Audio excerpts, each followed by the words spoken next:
In the less than 4 weeks since my last coronavirus video, it seems like everything has changed. People in the UK are now taking it seriously, which I think was helped by the country being plunged into lockdown soon after my previous video. This lockdown is actually due to end soon, but nobody expects it to. I mean, why would it? And how would ending it help anything? I forget that we had just 2,000 cases a few weeks ago. It seemed bad at the time, but what I'd give to return to that. We're now quickly coming up to 100,000 cases, and the deaths have rocketed from about 70 to 10,000. It's bad. In fact, the UK seems worse hit than most. I'm always comparing it with other countries of similar infection amounts, and we seem to have more deaths. And the fact we don't track recoveries makes us look worse as well. But in terms of panic, I'm not. In fact, I'm happier than I was when I made the first video. I have stopped feeling shocked when the daily numbers shoot up. I have accepted that things are bad, and that they're going to get worse, and that I may even get it myself. I feel like as long as I'm sensible and cautious, what else can I do really? The lockdowns definitely helped. Before then, it felt like the country was heading full speed into a disaster. At least now it feels like they've applied the brakes, even if we have left it too little, too late. This lockdown isn't a hard lockdown. The door's just there. I can leave the house at any time. I don't think I'll get punished for it, but I choose not to abuse it. And it seems like most people are respecting it as well, because when I do go outside, it feels different. I see so few cars and people that I know that this lockdown has made a difference. Seeing an empty main road feels like something out of 28 Days Later. This has surely got to help slow the spread of the virus. I feel a lot of people needed a lockdown before they took this seriously, and now they have, it feels like I'm on the same page as everybody else again. The U-turns I see on social media are amusing to say the least. People who were posting a few weeks ago moaning about it being less serious than the flu and angry with the government for cancelling their flights are now usually the ones shouting about how serious it is and moaning that the government didn't do more sooner. But then I think back to my first coronavirus video and how much has changed since then. Displaying that, a snapshot of an earlier time, on YouTube for all to see, leaves me open to attack if but one thing I said back then has become invalid or unpopular since. So much has changed so quickly that my first video is already interesting to rewatch. I can't wait to see it in a year or so. There's something comforting about people stepping into the road to avoid you on the street, or keeping several meters away from you in the queue for a supermarket. It's like we English are now encouraged to behave how we've always felt. This avoiding people and queues everywhere feels like British etiquette ramped up to 11.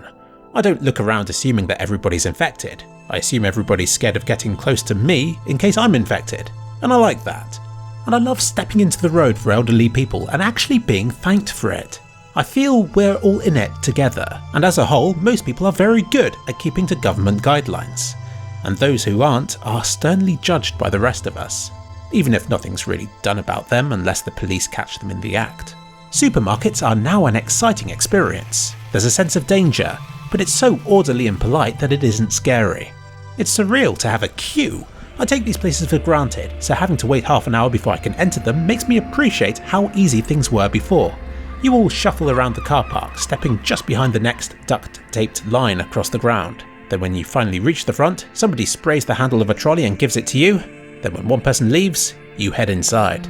It changes everything. My usual shopping style of rushing about getting the bare essentials is probably better suited for a crisis, but ironically has been replaced with a much longer and far less essential shopping trip as I plod about, avoiding people and getting anything I feel I might need in the coming week. The best hours to go shopping have been flipped too. First thing in the morning and last thing at night are now the busiest times. Go early evening at the moment and nobody's there. At least the panic buying stopped, though good luck finding any soap other than the bar type. Which I like, so I'm fine. And what do you do when you get home? Do you wash your hands and then unload the shopping? Or do you do it after?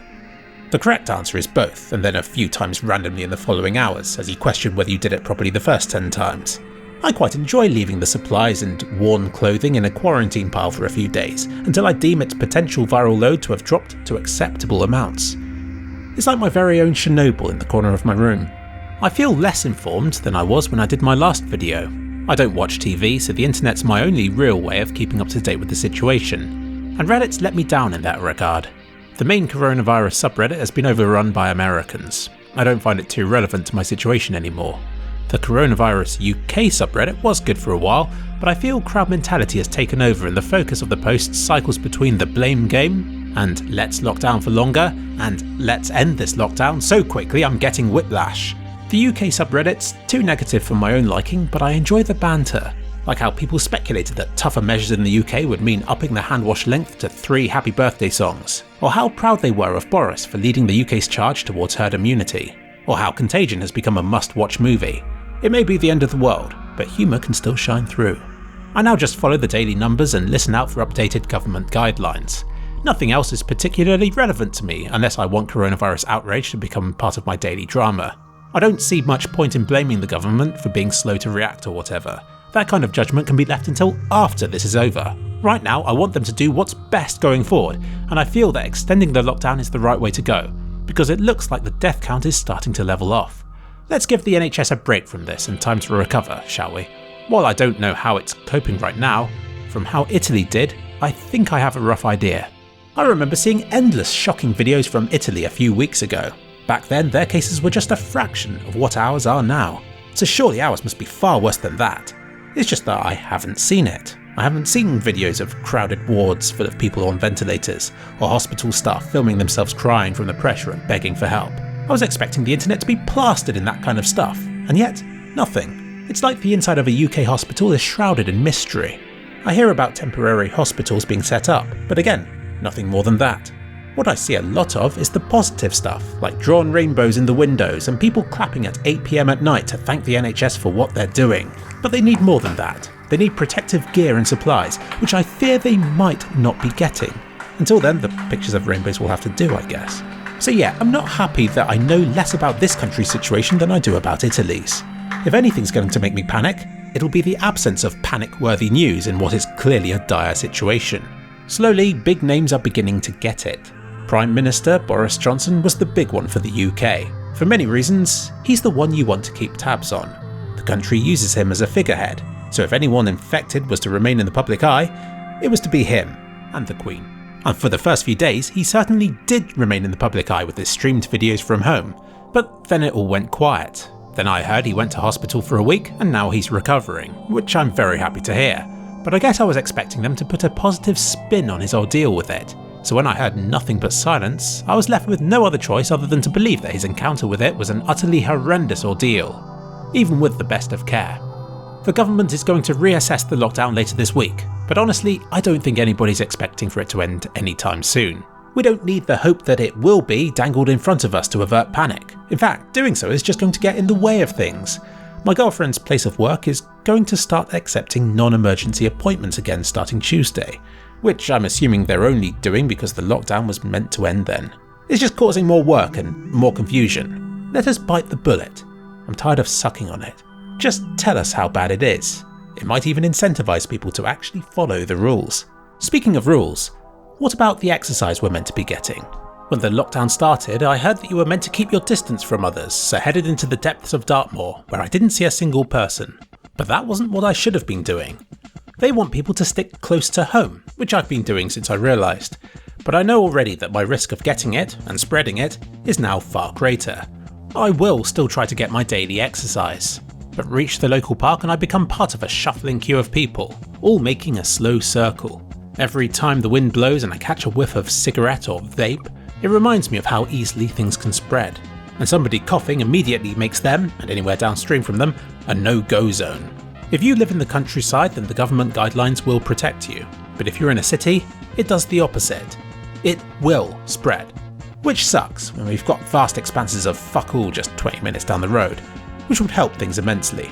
This weather has sucked, hasn't it? Since the lockdown began, it's been beautiful sunshine and hot temperatures in the UK. If anything's going to make people break protocol, it's this. It's really been the perfect storm for this disease since the Chinese New Year. The coronavirus still hasn't affected me or the people I know, though on my daily walk I've seen ambulances speeding past or stopping at houses. Could be something else, but of course my mind instantly assumes coronavirus. It's still a curiosity at the moment. Elsewhere there are people sunbathing on their porches and the smell of barbecues everywhere. It's actually really nice. A far cry from the screams and smell of death that you might associate with a pandemic. What's this pandemic like for a YouTuber like me? Well, other than the food, my life has remained about the same as before. In fact, it's become more social because my housemates have been stuck in the house with me. As for work, last time I said how YouTube demonetised anything to do with the coronavirus. They've backtracked on that, but there's still little reason to produce content because ad rates are at an all-time low. I guess companies are waiting until this is over before spending on advertising again. But whatever the reason, I'm earning less from more views than ever before. The audience is there, it's just the money isn't. My view and sub counts are doing well thanks to the video spree that 2kliksphilip went on recently. But there really isn't much incentive to work hard at the moment when I could make so much more from so much less at a later date instead. I might as well work on Destruction Darius instead or something. From my cynical view of things, like not appreciating the drawn rainbows everywhere, you can imagine I'm not a very positive person. I don't want to look on the bright side because I don't need that mollycoddling. I don't need to lie to myself about the state of things to get by. I would rather be worried and sad in the short term until I accept that it's bad, and then to be happy when things start to get better. But I would be lying if I said that I hadn't enjoyed some parts of the lockdown. It has broken bad habits for me in regards to my routine and eating. Having to eat a tin of peaches rather than my favourite breakfast pizza might suck, but I like the feeling that I've adapted to a harder way of life, like I'm a super budget Bear Grylls or something. And if that sounds pathetic, screw you. At least I'm following lockdown protocol. If I can feel good about it, then great. I guess I may tire of this extra frugal existence at some point this year, but when the lockdown was approaching, I was expecting this transition period I'm going through now to be the toughest. So to enjoy it has been a freebie. I think the internet has been a bad influence on a lot of people. Leave people to their own devices and they'll mindlessly and endlessly scroll down Instagram, Facebook or Reddit, or to binge watch Netflix series. Now they're locked down and able to do these things as much as they like, maybe people will start to see beyond procrastination. Maybe, when they're doing nothing but that, people will think, hang on a sec, this isn't fun, and will rediscover hobbies that they once enjoyed, or long abandoned projects. I genuinely think that a lot of people will come out of this with some good habits and attitudes on life that they'll want to keep to. Of course, that's if you've used this to improve your way of life. I'm sure some people have gone the other way, while others blindly carry on as before, seeing opposition or police blockades as nothing more than hindrances to impede their normal way of life. I'm just happy that these people seem to be the minority, and that the rest of us are on the same page about this. Let's just hope that after all of this, it will return to normal and won't just become an excuse to strip us of our rights like we've seen in airports these past 20 years. Just leaving this bit in the video so I can see where things are when I return to it in a year or so. But until then, let's leave possible 1984 repercussions in the realm of speculation and conspiracies. Speaking of conspiracies, I'm disappointed to see that the 5G conspiracy is actually a real thing. I've had to delete a number of comments from my channels promoting these conspiracy sites, and the problem's only getting worse. I don't know who could benefit from spreading this kind of misinformation during a global pandemic. It seems too low to go even for the usual offenders. But while I accept nutjobs exist online, it's worse when I see that dozens of phone towers have actually literally been vandalised across the UK. There are serious problems with social media that will need to be addressed after this is over. We're all going to be seen as stupid when this sort of stuff is written in the history books. So until this is over, can we stop causing unnecessary problems and all just stick to our violent video games, please? There's still a lot of mystery and misinformation about this coronavirus. Is it more virulent than people first thought? Is it less lethal than people have been claiming? Are more people already immune than first expected? I don't even care anymore. They just look like yet more headlines designed to attract clicks. The day we know for sure, I don't think I'll even believe it, as I must have seen every possible headline 1,000,000 times already. The government could have done more, it could have done it sooner, but I think the blame game can be left until later. For now, it's just about dealing with it, which is easy for me to say, as all I have to do is to sit in my room. I don't think anybody's looking to the long term anymore. It doesn't make sense to be hopeful about the end of a lockdown, or about a possible holiday later in the year. For most of us, it's just about keeping ourselves entertained from the comfort of our houses. You'd think that would be the dream, wouldn't you? There doesn't seem to be an end in sight. We're still waiting for the worst. I'm sure there are plenty more nasty surprises in store for us as the year progresses. But now that any hope of a near miss is out of the question, at least I'm ready for it. Not sure if the same can be said for the NHS.